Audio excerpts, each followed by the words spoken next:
বর্তমান ভারত গ্রন্থটি কার রচনা? স্বামী বিবেকানন্দ। কৌটিল্য বা চাণক্যের অপর নাম কি? বিষ্ণুগুপ্ত। শশাঙ্কের রাজধানীর নাম কি? কর্ণ সুবর্ণ। বারাসত বিদ্রোহের নেতৃত্ব কে দেন? মীর নিসার আলী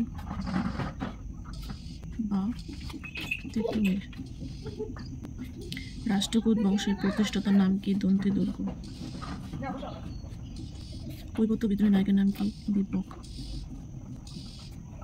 শেষতম পেশার নাম কি ছিল? দ্বিতীয় বাজিরাও।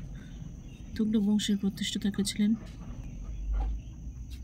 গিয়াসউদ্দিন তুগলক। নববিধান বা ব্রাহ্ম সমাজকে প্রতিষ্ঠা করেন? কেশবচন্দ্র সেন। কত খ্রিস্টাব্দে কলকাতা? 1835। ভাষাই সন্ধি 1919। সীমান্তবন্দী খান? আব্দুল গফর খান।